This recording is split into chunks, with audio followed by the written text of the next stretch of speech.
I have to say, I've been doing a lot of shows outside of LA. Like Amanda and I did a show in Orcutt up near Paso Robles, and I can't tell you, up there are more vineyards and tasting rooms than there are fake boobs in LA. And I was really worried that maybe the people wouldn't like us, but they were either so drunk already or so desperate for entertainment that it was full, which was really crazy. And they're so much more receptive. You get out of LA and people are there and they want to laugh, and it's almost like here, it's like, people are like auditioning you. Are comparing, or they have their arms crossed, like, they're so serious. Like, this is supposed to be a comedy show, right? I didn't know I was auditioning for you. So, let's see. It is summer, and it is hot, but it is very cool under this tree. But I have some really good news for all you guys. Men have sponsored a study that has actually proven that men's penises are larger in the summer.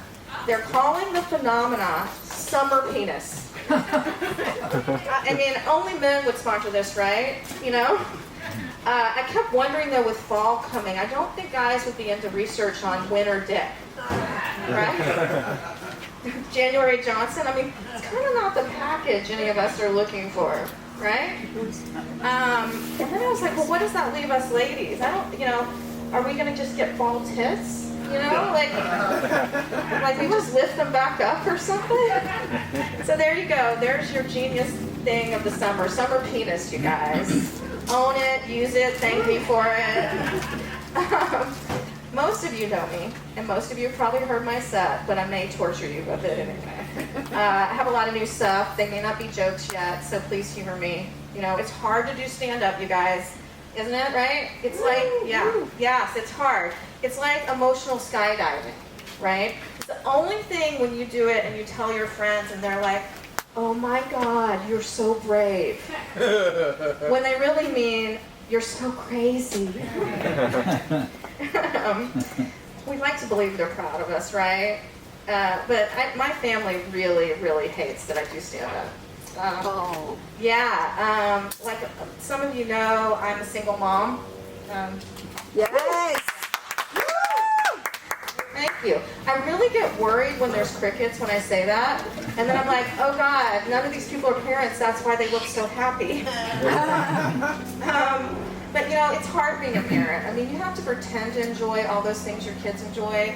My kids' birthday parties, play dates, their father. But I do surprisingly well on dating apps. And I think it's because my profile says that I don't want kids. And then they find out it's because I have 4. And 4 sounds like a lot, and it is. But I love being a mom. And you know what they say about having kids? It's a lot like making pancakes. First one's kind of fucked up. Probably should have thrown it away. Ooh. But I kind of think it's more like eating pancakes. You always regret having your 4th one. In case you guys were wondering, none of my pancakes like this joke. They actually are pretty pissed about it. But nobody is as pissed as my first pancake. You guys, she's so mad about this joke that she disinvited me from her wedding. Oh. And I was like, honey, you don't understand. You don't get redos of special days in life, weddings in life, unless you're me. And then you get a couple.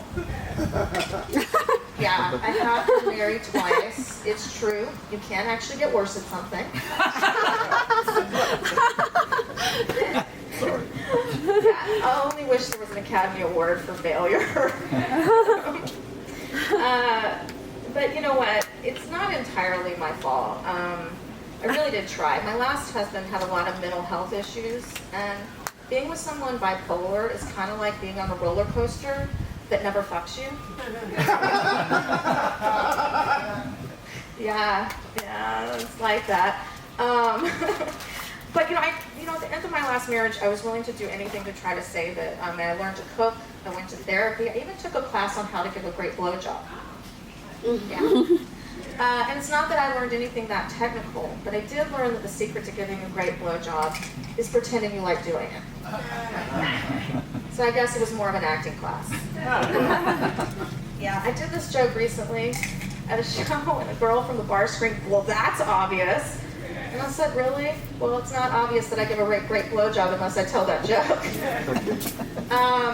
So I've had a lot of health problems lately, you guys.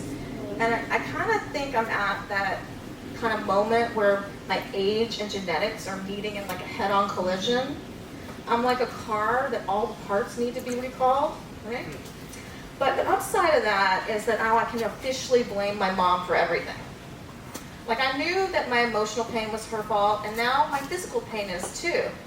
I'm like, thanks for the genetics, bitch, you know? But you know what? Like, it's hard as your parents age. It's like watching a crystal ball of your future, kind of. And mine is not looking good, you guys. I made the mistake of FaceTiming my mom the other day, and it was like watching an unaired episode of Hoarders. And the sad part was she had her filters on. She has every newspaper since 1973, but can't get rid of all of her husbands. So, I guess I came by that honest too, you know. Maybe there's a divorce gene. I don't know. It would make me feel better. But you know what? It kind of gives you some perspective when you are a parent yourself. I remember I used to get so mad at my mom about stuff she said to me, and I felt like she used to call me like a waste of oxygen, and she would be like, "I didn't say that." And I thought she was just gaslighting me, right? And now that I have kids, I realize, like, no, you know, when my kids get mad at me, I'm like, "What's your name again?" Yeah, it does give me some struggle. But you know, I think kids try to rebel, right? And my kid, I've been married twice in a lot of relationships, and my kid's rebellion is all of them are in serious monogamous relationships. Like, even my 11-year-old, and I'm like, it's too soon. I mean, it is with an American Girl doll. And I'm like, also, please invite me to the wedding. Yeah. Maybe that callback's too far away there, you guys. Working on that. Those are all new jokes, so thanks for humoring me. Did you guys know that in the Chinese calendar, it's Year of the Tiger? I mean cougar. That's right, I do like young guys. Anybody who knows me probably knows that. They're a lot of fun. But you know, there's always kind of an expiration date of dating young guys, because they're bound to say something stupid, do something insensitive, get grounded. Yeah. But I do think, you know, we've taught each other a lot. Like, the young guy I'm seeing, he's taught me what DTR means. You guys know what that means? Yeah. Define the relationship. And I've taught him that women really can have commitment issues. See, not working. New stuff is painful, you guys. It's so hard. It makes good. Huh? It's good. All right, thank you. I am over here. So I was saying that parenting was hard, and definitely, you know, COVID made it harder. We used to sit down to the table and say grace. Now we just say fuck it. See, that's good. And you know, it's even hard with my older kids, like my 19-year-old son. I used to be like, when are you going to stop smoking weed? And now I'm like, when are you going to come home with weed? Somebody was don't even know this guy and I'm a whack over here. Oh, yeah, my pups, I have a lot of dogs wandering around. They like love, just like me. Anyway, that same son last Mother's Day gave me a joint. It was like, it is my dream to smoke this with you. And I'm like, that's great, because it's my dream to never be sober. You know, my kids hate it that I do stand up. Like, they really hate it. They're like, it's worse to them. The only thing that would be worse is if I did porn, right? And they're like, can't you just have a normal, you know, midlife crisis and like date a young guy? And I'm like, I'm already doing that.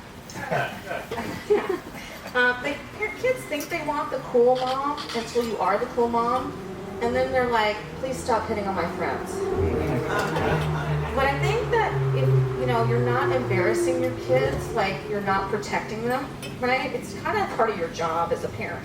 That's why when my kids were at the age that I knew they were watching porn, which, in case you want to know, that's when they suddenly love showers and there are no Kleenex in your house.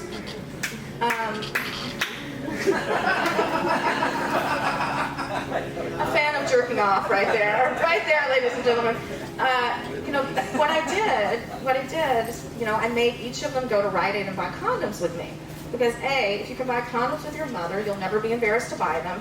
And B, I needed condoms. Oh, what, you guys? Like, I don't have any grandchildren. It fucking worked.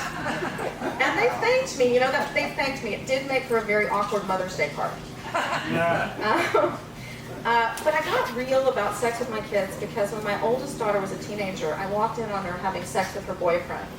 And I was shocked. I didn't even know she knew what sex was, let alone reverse cowgirl. I was like, ooh, the apple does not fall far from the tree. That's a first pancake for you. Okay. But you know what? There was one real silver lining to COVID for me. I didn't have to lie to my kids about why I didn't want to take them to Disneyland anymore. Like if you're a parent in Southern California and you don't want to go, you're like the fucking Grinch. It's like a spiritual journey for kids. That's why I used to tell my daughter that the park was in Massachusetts. That was all great until she failed geography. But I think the real reason I hate Disneyland is the rides. The rides remind me of a map of all my failed relationships. Like the Splash Mountain ride, it reminds me of all my hookups. Never as wet as I thought I would be. And God, I wish there weren't any pictures. And the Small World ride, it reminds me of divorce. I mean, at the end of the day, I'm in the dark, it takes forever, and I'm stuck with a bunch of singing children. I can still hear them. It's a world of lawyers, a world of tears. It's a world of secrets and wasted years. There's so much that we share that it's time to beware. Why did I ask for full custody? Impromptu karaoke today, too. You're welcome to sing if you want. Did you know they don't serve alcohol at Disneyland? You would if you were a parent. It's a very long day. They try to sell California Adventure as a separate theme park, but it's not, you guys. It's just a bar for grown-ups. I mean, we would go there if there was just a tire swing and a keg. Thank you. That part of my set is brought to you by Knott's Berry Bar. They have booze because they only have Snoopy. Gotta work with what you got. There's a lot of people who need to do time, so I guess I'll leave you guys what to leave you with. I normally don't look at anything, but I'm supposed to be practicing stuff. Should I sign up on this list? I would say no. I would say no, Greg. Perhaps. No one ever wants me to do any comedy. Perhaps. So I have a birthday coming up, and I'm having a birthday show, shameless plug time at the Crow. It's going to be a lot of fun. If you come out, we're going to support a charity. We're going to have a party afterwards with cake and stuff right there. A lot of great comedians. Please come, you guys. September 13th. September 13th, 8 o'clock. The Crow in Santa Monica. Where's the Crow at? It's at Vermont Station. Okay. But I'm on the wrong side of 30 and 40, right? But when you get to be my age, you learn a lot. Like, I know the best pickup line for a woman over 40. You want to know? Yeah. Let me see your ID. That's how I ended up sleeping with 6 cashiers from Trader Joe's. I just love a man in a Hawaiian shirt. Right, ladies? Yeah. But some people don't like their birthdays, but you know, I really... Oh, your partner's wearing one. Yeah, I don't go that way, though. I know. You know. She Love does. Amanda. But some people don't like birthdays, and I actually really don't mind. You know, it is hard turning 40 again.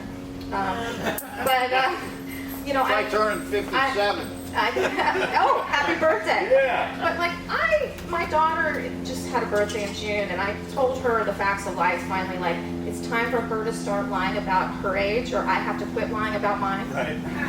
Fair is fair, right? But actually, I don't mind my birthday because, you know, I feel like I'm still young, I'm still vibrant, I'm still dating 26-year-olds. It's all good. It's all good. Anyway, I'm going to leave you guys now, and we're going to have a lot of fun.